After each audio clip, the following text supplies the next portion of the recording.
Muy buenos días, son las 6 de la mañana de este miércoles 22 de marzo de 2017, esta es la hora de la verdad. Y estos temas y asuntos que trataremos con ustedes en las próximas horas en su muy grata compañía. Señores, hay muchos líos a bordo de la embarcación de La Paz, muchos líos. Las modificaciones que ha propuesto Cambio Radical y que son elementales y que vienen inspiradas por el fiscal Néstor Humberto Martínez tienen enfurecidas a las FARC. Que si las FARC, un miembro de las FARC, cualquiera que él sea, delinque después del inicio de este proceso, tiene que pasar al TI y quedar al mismo tiempo sometido a la JEP. La insistencia o persistencia en actividades delictivas hace perder las ventajas de la JEP. Eso tiene enfurecidas a las FARC. Y no es ese el único tema. Ya lo trataremos. Las cosas están bien complicadas y todos amenazan. Amenaza Leiva, amenazan las FARC, dicen que les están violando los principios fundamentales de sus acuerdos, etcétera, etcétera, etcétera. Es un tema altamente delicado que se complica con el otro, con el vecino, con el tema del narcotráfico. Recordaremos las palabras de McCaffrey, el director antinarcóticos de los Estados Unidos, quien pone los puntos sobre las íes. Esta fue una guerra que se ganó, la ganó Uribe, para que después Santos entregara el triunfo y lo convirtiera en una derrota. Todo para proteger el negocio del narcotráfico. Negocio disparado en Colombia.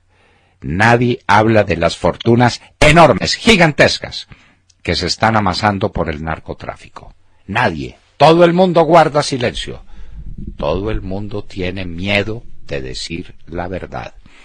Aunque ahora salga el general Naranjo a amenazarnos en su estilo. Nosotros comprendemos bien cuál es el estilo suyo, general Naranjo. Pero ¿cómo le parece que vamos a insistir en las preguntas que le hacemos?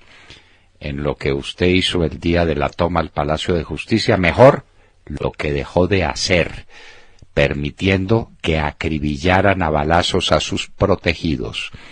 Lo que usted hizo en Jamundí, sus amistades con Danilo González, alias Daniela, la manera como usted permitía, siendo comandante de la policía de Cali, que los Rodríguez Orejuela hicieran lo que les diera la gana en la cárcel de la Catedral.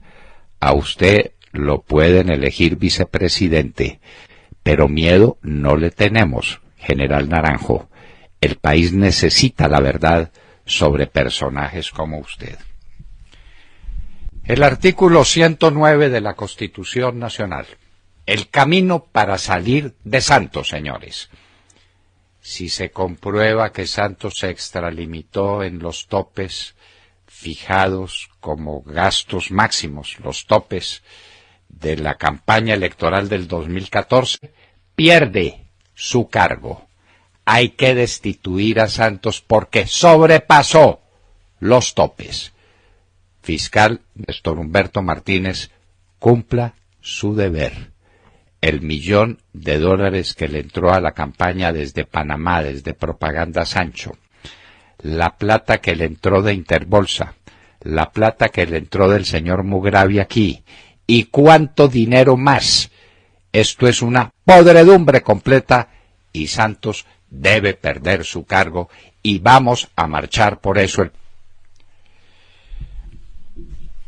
La Fiscalía, las campañas, o tal vez para mejor demorar, pero cita al director de la DIAN, cita a Prieto y cita a David Zuluaga, que nada ha tenido que ver con lo que se cuenta de lo ocurrido allá en el Brasil entre Odebrecht y Duda Mendoza. La planadora Vargas Lleras Naranjo. Ayer fue, por unanimidad, aceptada la renuncia de Germán Vargas Lleras, que entre otras tuvo un grave incidente con su amigo Char en Barranquilla. El mal genio de Vargas Lleras, la patanería de Vargas Lleras, el que reparte coscorrones a sus servidores. Eso para tener muy en cuenta cuando adelante el debate y quede claro que Vargas Lleras será el candidato de Juan Manuel Santos a la presidencia de la República. La Ruta del Sol 2. ¿Quién y cuándo sigue la obra?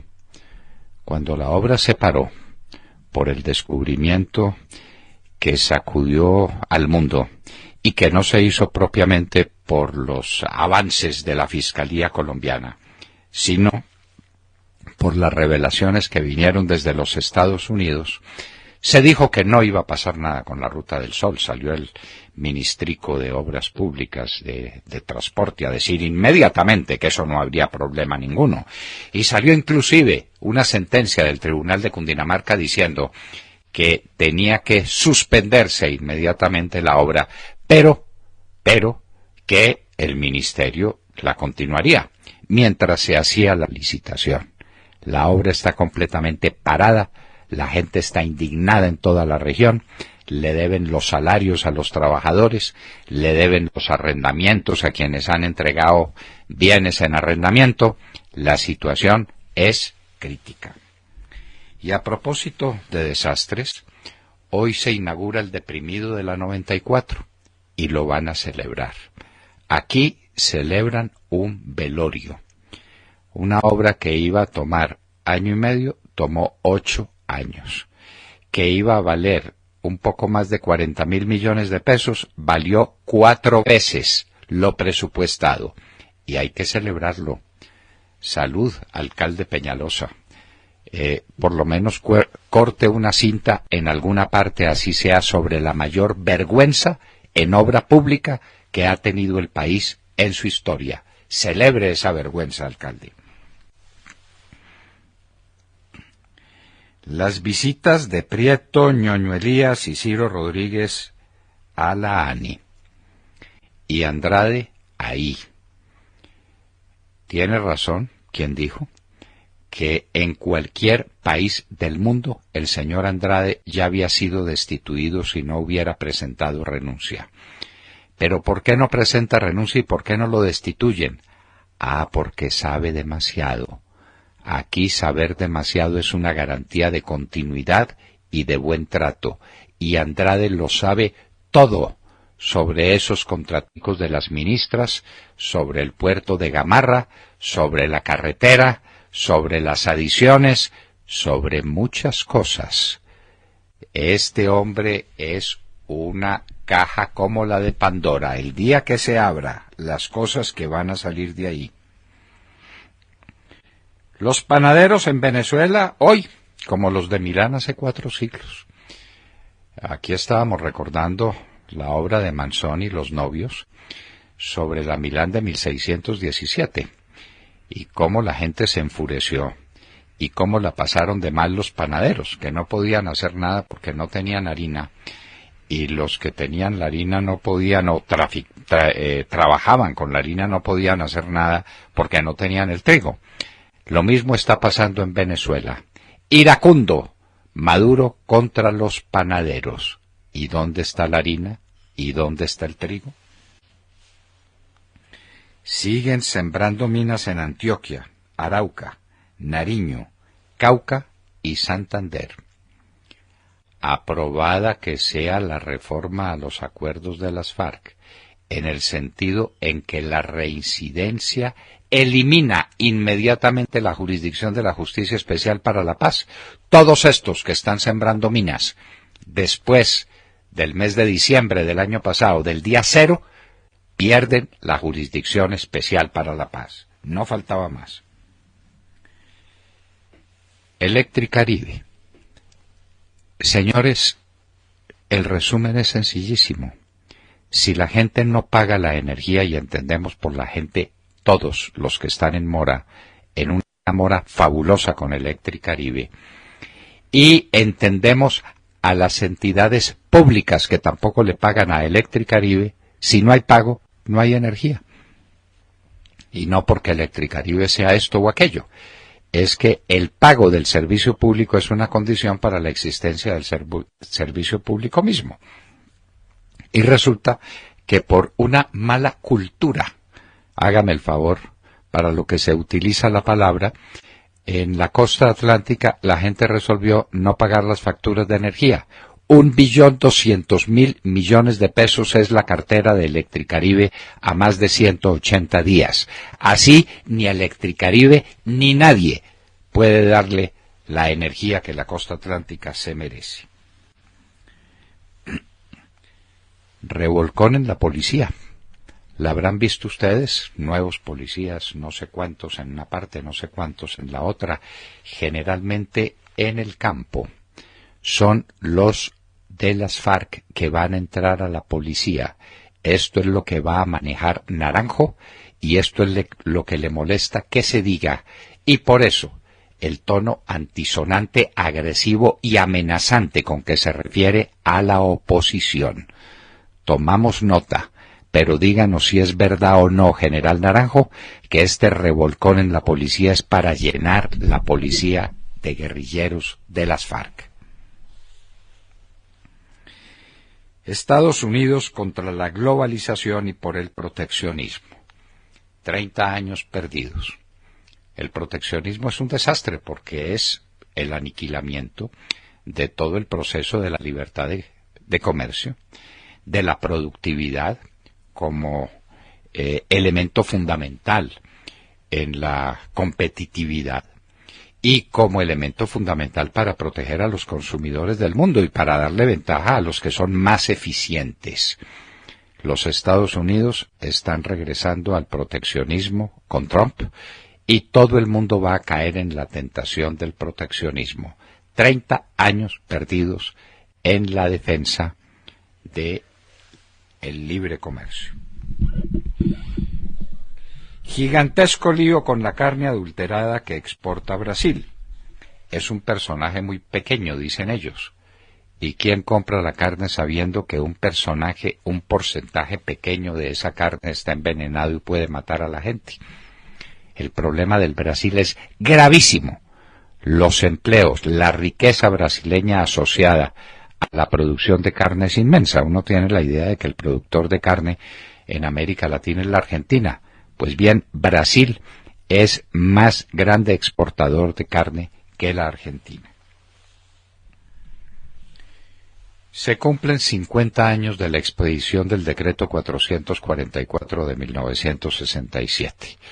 Hay en portafolio un excelente, bellísimo artículo de Andrés Espinosa Fembar, recordando que esta es la obra, probablemente la obra cumbre de su padre Abdón Espinosa Valderrama en el gobierno de Carlos Lleras Restrepo.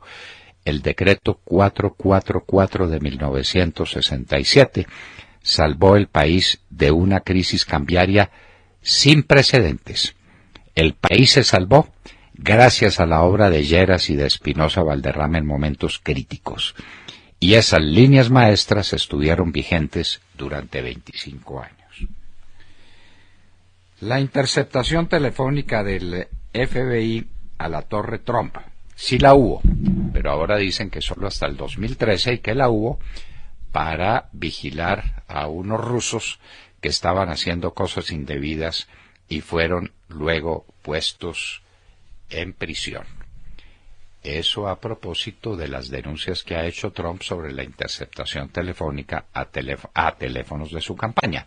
El FBI dice que no, que sí fue en la misma torre, pero que no fue a la campaña de Trump. Tillerson, el secretario de Estado de los Estados Unidos, no asistirá a reunión de la OTAN.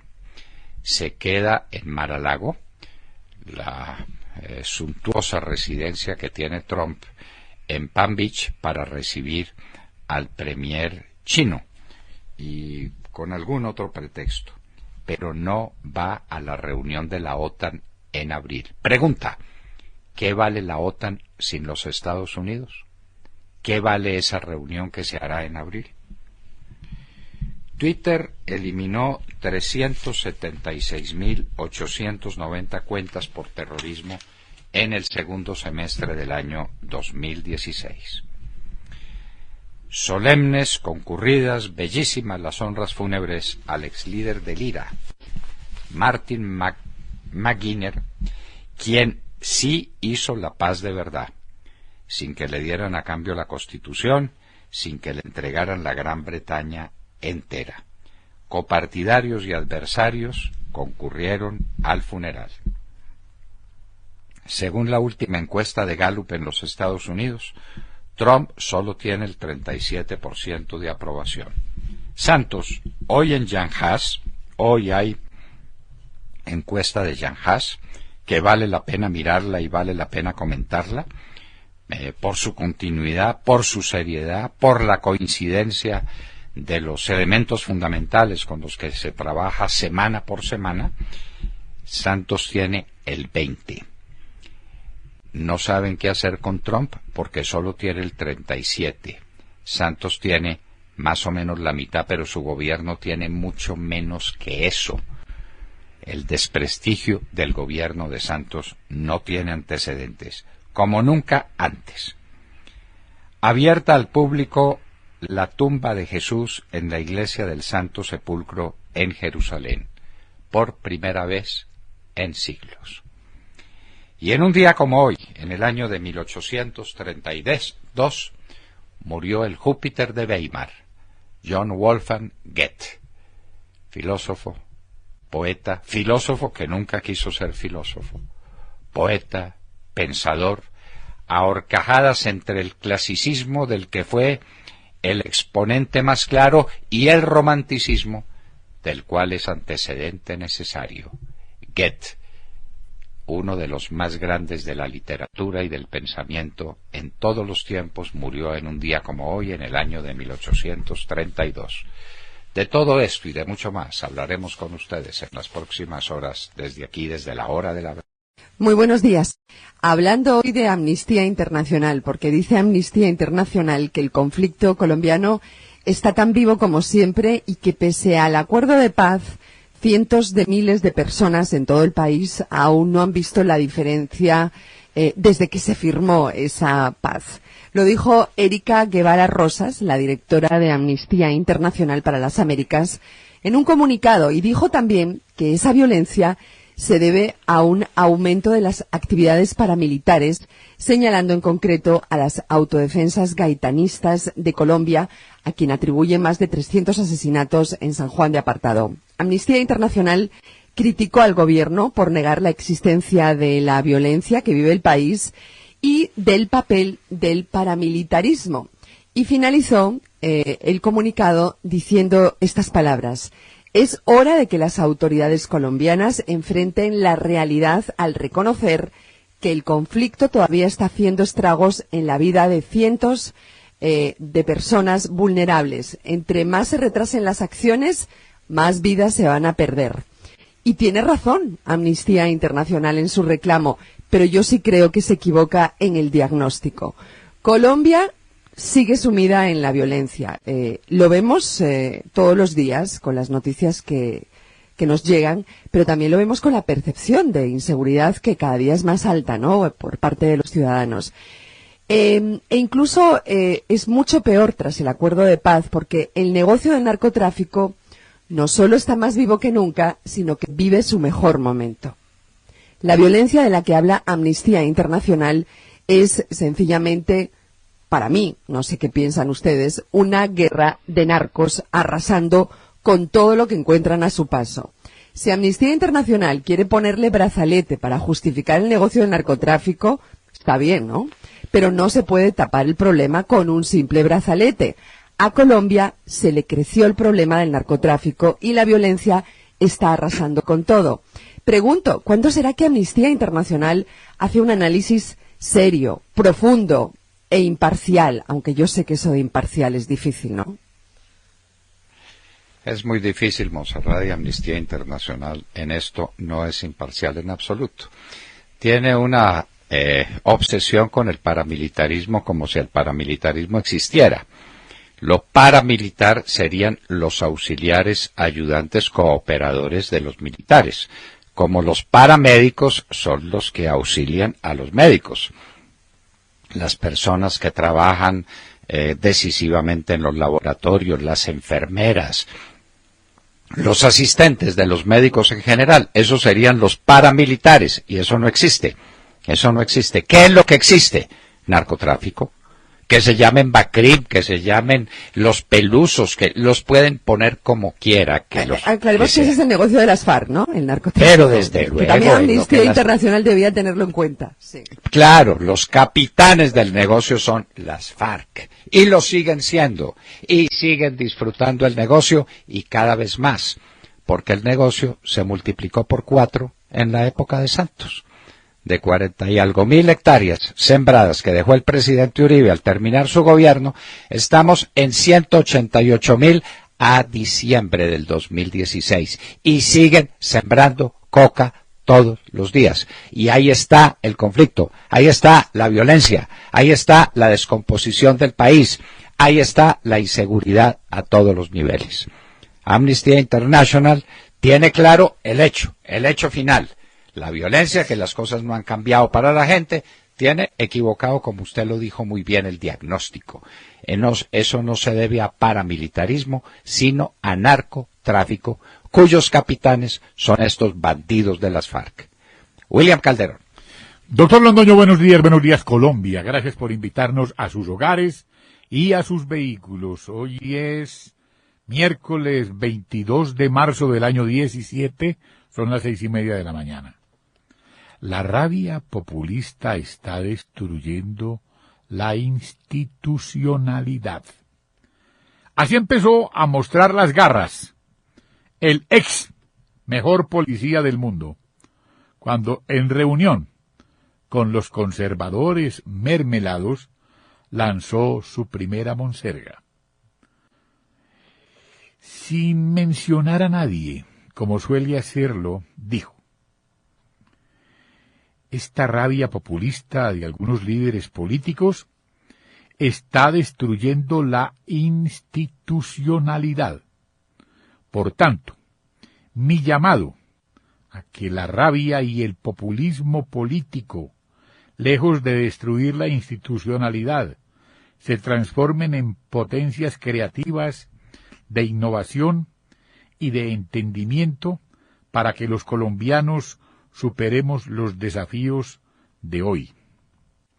Aunque no dio nombres, sí señaló directamente a la oposición de generar esa rabia y de arrinconar la verdad en el país. Dijo que aunque la oposición es fundamental para el desarrollo de la democracia de un país, la misma no se puede hacer con mentiras.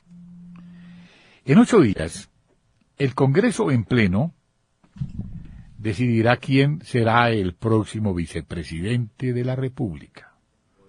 Entre ellos se encuentra, obviamente, el postulado por el camarada presidente bolivariano Juanpa, en cabeza del general de Marras, quien obviamente se propone con brazaletes de las FARC organizar la nueva policía en Colombia.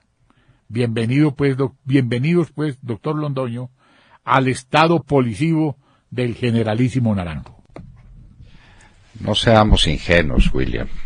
Naranjo no es el candidato de Santos, es el candidato de las FARC, que son los dueños de Santos. Y hacen lo que les da la gana.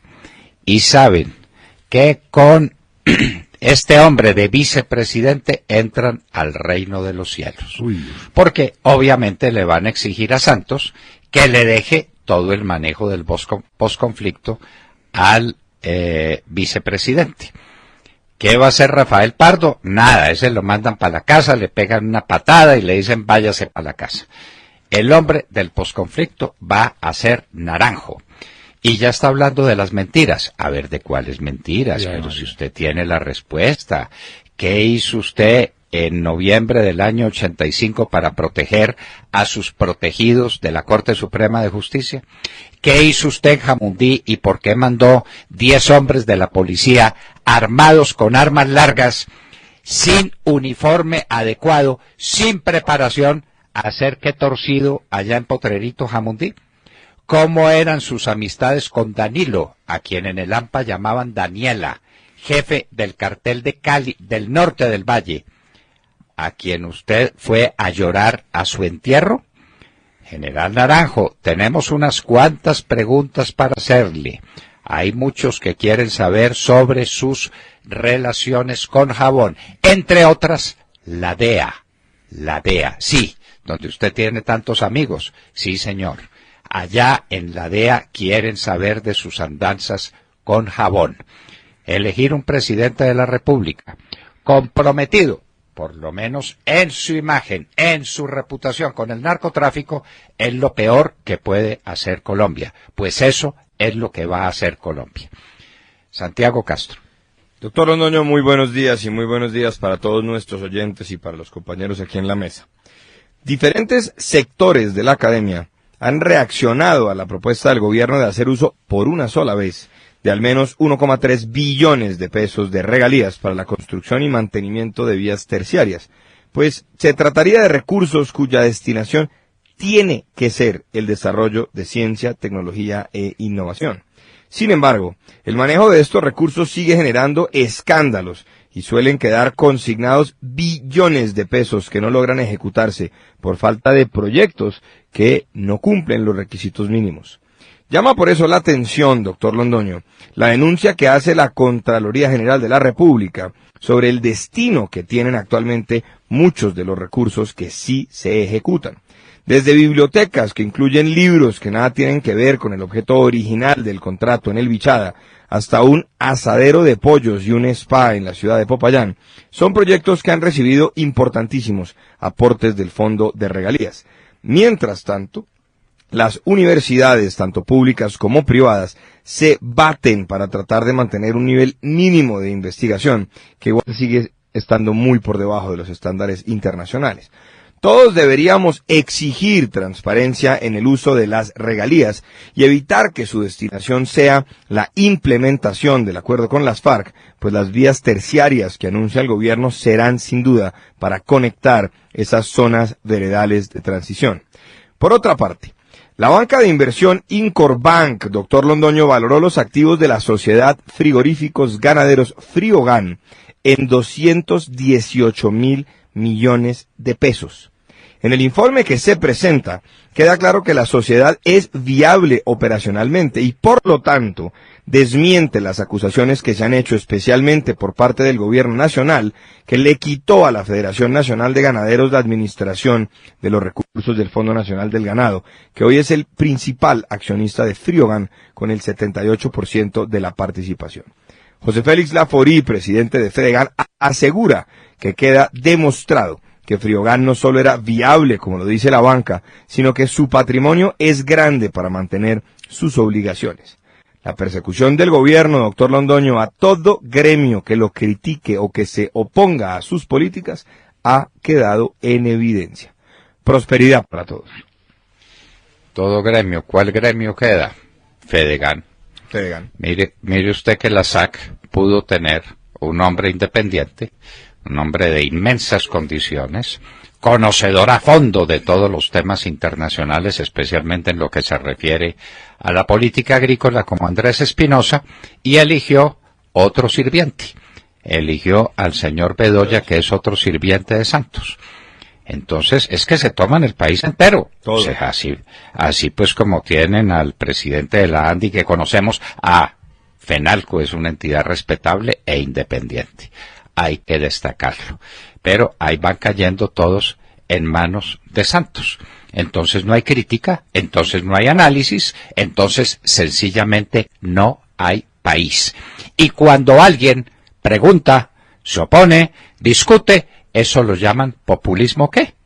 populismo, bueno, el general Naranjo ya acuñó el nombre para referirse a todos los que no están de acuerdo con él, de manera que viva la oposición siempre y cuando se ponga de acuerdo con el general Naranjo. Hágame el favor. Muy bien, pero entonces queda demostrado que lo que hubo contra Fedegan y contra Friogan fue una persecución de Minchi del gobierno de Santos, porque Fedegan no está de rodillas ante el altar de los nuevos dioses, es decir, de las FARC. Tata Castro. Doctor Londoño y a todos los oyentes, muy buenos días. El partido de Colombia mañana frente a Bolivia en Barranquilla, correspondiente a la fecha 13 de las eliminatorias al Mundial de Rusia 2018, es una muy buena oportunidad para que los delanteros de la selección vuelvan a ser protagonistas.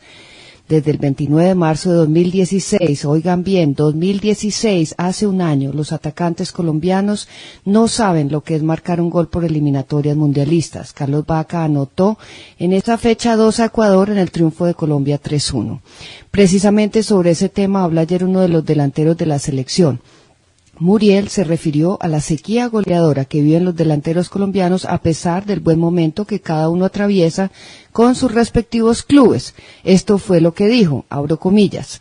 Quiero pensar que en ocasiones esa falta de gol con la selección es una cuestión de racha. Hay veces que se cierra el arco. Esperamos que en este partido nos reencontremos con el gol, pues sabemos de la calidad de atacantes con los que contamos a pesar de la lamentable ausencia de Falcao. Cierro comillas. El delantero de la Sampdoria fue claro y sostuvo que se siente más cómodo jugando por las bandas como un segundo delantero. Otro de los atacantes colombianos, Miguel Ángel Borja, estrella actual del Palmeiras de Brasil, fue apartado del grupo ayer en el entrenamiento para realizar trabajos específicos, lo que da a entender que no está en óptimas condiciones físicas para el duelo ante Bolivia. Borja traía un golpe tras el partido que jugó con su club el Palmeiras y por ahora no está confirmado si estará listo para el partido de mañana. Bolivia es el penúltimo en la tabla. En los últimos 41 partidos de visitante no ha ganado ninguno. No es el partido más atractivo de la fecha 13, pero sí la mejor oportunidad para que Colombia recupere la confianza y sus atacantes vuelvan a marcar, doctor Londoño. Siquiera 4 o 5 goles, como lo hemos dicho, hay que golear a Bolivia en Barranquilla o no estamos en nada. Sí, señor. De Mar Corto. Doctor Fernando, compañeros de la mesa, oyentes de la Hora de la Verdad, muy buenos días. Unas muy importantes declaraciones entregó al diario El Tiempo el fin de semana el general Barry McCaffrey, quien fuera director para la Oficina contra los Narcóticos durante el gobierno del expresidente Bill Clinton, pues afirmó que el éxito que se logró entre los Estados Unidos y Colombia durante 15 años en la lucha contra el narcotráfico de las FARC hoy se perdió por las concesiones del gobierno Santos, que decidió suspender las fumigaciones de los cultivos de coca por petición de la narcoguerrilla. McCaffrey expresó que desde que empezó el diálogo con las FARC, ese grupo narcoguerrillero no ha pensado en entregar las armas, tampoco ha pensado en dejar el narcotráfico y mucho menos va a pagar un solo peso a modo de reparación por sus múltiples delitos contra la población colombiana. El general estadounidense, que fue determinante para la lucha contra el narcotráfico en nuestro país, explicó que las montañas de coca que hoy tiene Colombia producirán millones de dólares, que ya no serán usados seguramente en comprar armas, sino en corromper el sistema para comprar influencias, para pagarle sueldos a los miembros de su misma guerrilla y para asegurarse que ellos no se retiren de sus filas. En otras palabras, comprar todas las instituciones ahora con muchas más ganas, pues aspirarán a hacer política con la plata del narcotráfico.